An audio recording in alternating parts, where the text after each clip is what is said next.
Selamat sore sahabat perlebahan. Jadi rencananya kita ini akan buat tutorial. Sebenarnya bukan tutorial karena yang kita aplikasikan atau kita terangkan saat ini itu metode yang kita pakai selama ini. Jadi selama ini kita memiliki kotak dengan teori kita sendiri, hasil inovasi lah selama perjalanan dalam lubang ini. Jadi kotak ini ada beberapa trik atau teori, tetapi menghasilkan madu yang lumayan nanti ketika panen setelah kotak terisi lebah dengan koloni yang mapan atau penuh.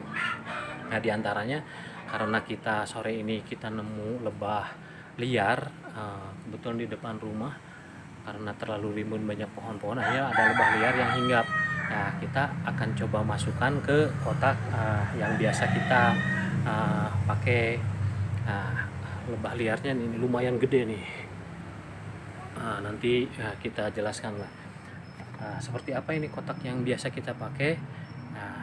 Silakan simak, mudah-mudahan tutorial atau kotak yang biasa kita pakai ini bisa bermanfaat, atau mungkin mau dicoba, atau mungkin saudara-saudara sekalian juga udah menggunakan kotak yang sama.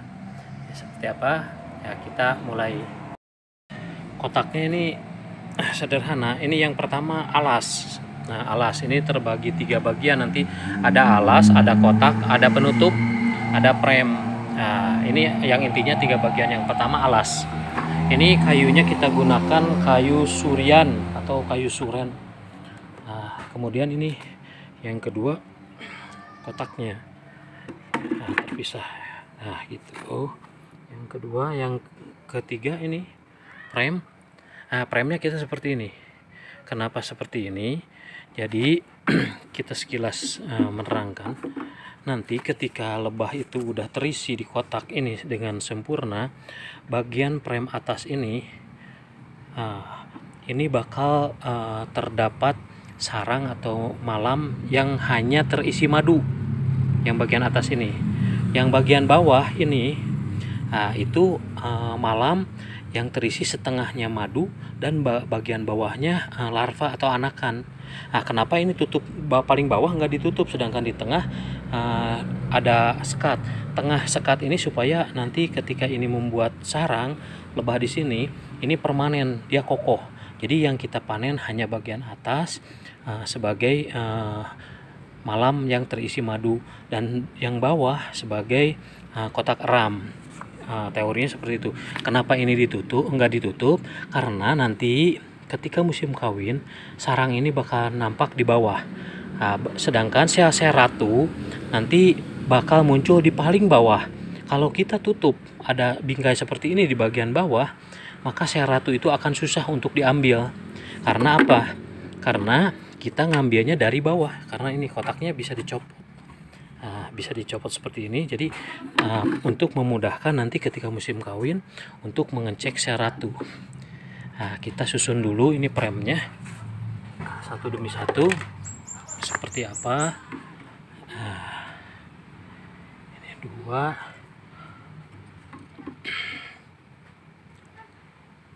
3. Kebetulan ini frame-nya pernah dipakai juga, jadi ada nampak nih propolis atau bekas malam ini nempel. 3,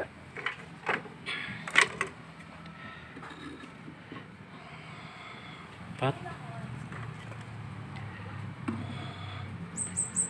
5, 6, 7. Sebenarnya semuanya 8, karena kurang jadi kita ini yang satunya seperti ini asal pas aja seperti ini. Ini dari frame ke frame ini rongga kosongnya kita kasih jarak kurang lebih 1,5 cm.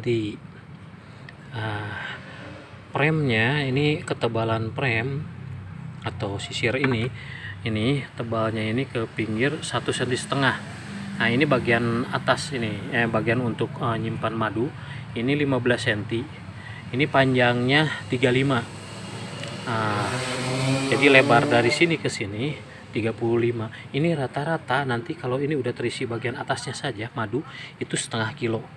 Bahkan kalau lebahnya memiliki kantung madu yang super, yang tebal, itu bisa 1,5 kilo, kilo lebih maksud saya, bisa setengah kilo lebih. Jadi kalau 1, 2, 3, 4, 5, 6, 7, 8 kali setengah udah 4 kilo, itu bagian atas. Yang bagian bawah setengahnya madu dan setengahnya larva sama sekali tidak kita ganggu sebagai kotak eram. Nah ini kemudian yang terakhir penutup. Nah ini penutup ya, yang kita gunakan seperti ini. Sebenarnya ini ada satu yang nggak kita pasang, jadi saudara-saudara sekalian bisa juga pasang ini sebelum penutup atas. Ini di sini sebenarnya ada penutup dari kawat nyamuk atau kawat kasa yang halus, yang pakai bingkai, supaya nanti ketika lebahnya penuh atau untuk cek madu kita buka jam berapapun, kita nggak khawatir ada lebah yang nyengat atau yang nyerang ke bagian muka, karena madunya bisa nampak dengan bantuan kawat kasa itu atau nyamuk, dan lebah tidak bisa nyerang bagian atas seperti itu. Nah ini kita tutup seperti ini. Selanjutnya kita coba lebahnya kita masukkan, karena ini udah terlalu sore, ini mepet waktunya. Nah ini lebahnya saudara, lumayan, ini satu wadah ini penuh. Ini kalau kita disebutnya asupan, atau yang suka dibuat kalau zaman dulu ini buat penanak nasi. Satu asupan ini penuh, kita coba masukkan ke kotak. Nah ini lubangnya, tetapi di kanan kirinya kita sengaja pakai ganjalan dulu supaya lebah ini lebih mudah masuk. Ya seperti apa prosesnya nih, kita serok aja pakai tangan. Nah seperti ini. Nah biar lebahnya masuk semua ke dalam. Sebenarnya lebah lebah yang mecah koloni ini bisa dikatakan nggak terlalu agresif, bisa dikatakan lebahnya jinak, karena yang dia pertahankan hanya ratu saja.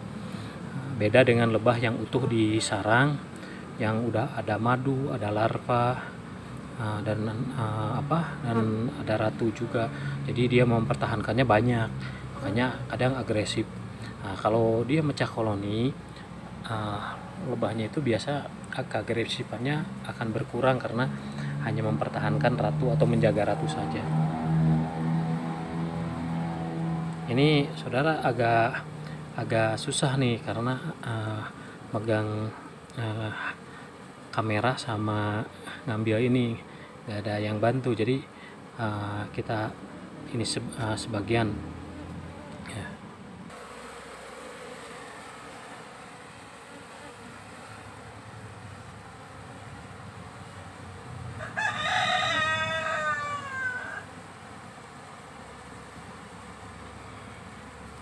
Ya sebenarnya ini kita berdoa semoga lebah yang kita dapat dari pohon ini, lebah liar ini, kita masukkan ke kotak tanpa ada rekayasa kurungan ratu dan sebagainya. Mudah-mudahan ini lebahnya bisa betah di sini,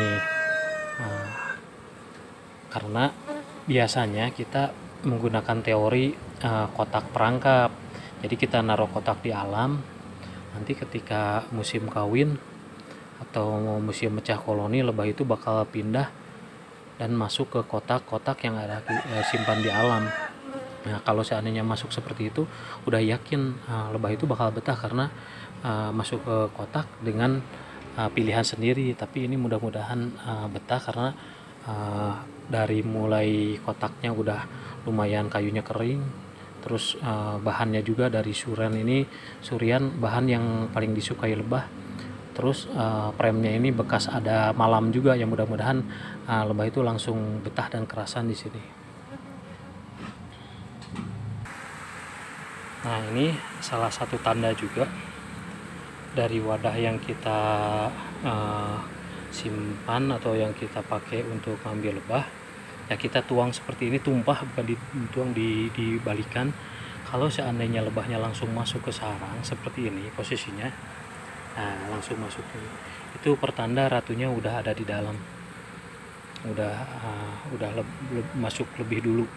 Jadi kita ini lebih nyantai untuk memindahkan, jadi nggak khawatir lebah ini kabur.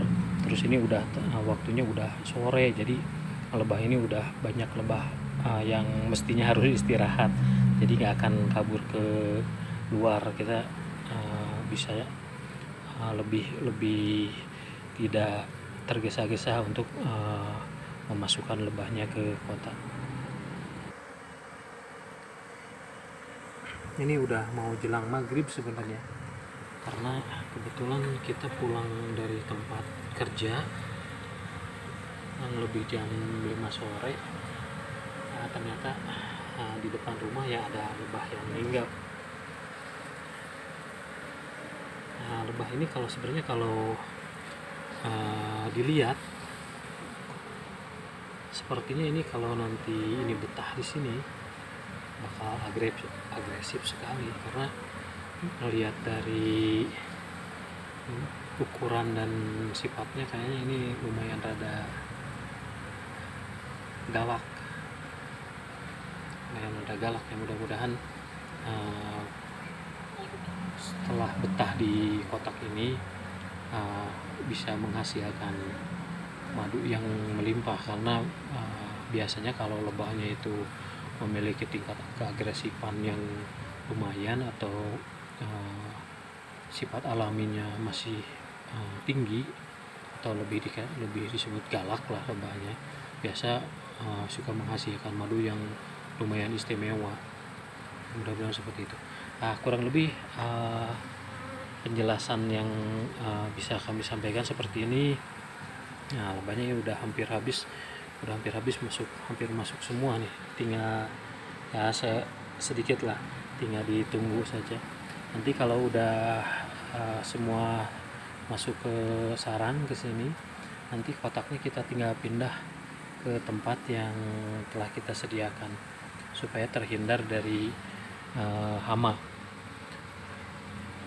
Maksud di sini hama yaitu biasa pengganggu itu kalau di tempat kami semut, dimana semut itu suka bersarang di kotak lebah yang akhirnya nanti mengganggu populasi lebah yang ada di dalam kotak, karena semutnya nanti beranak di sana.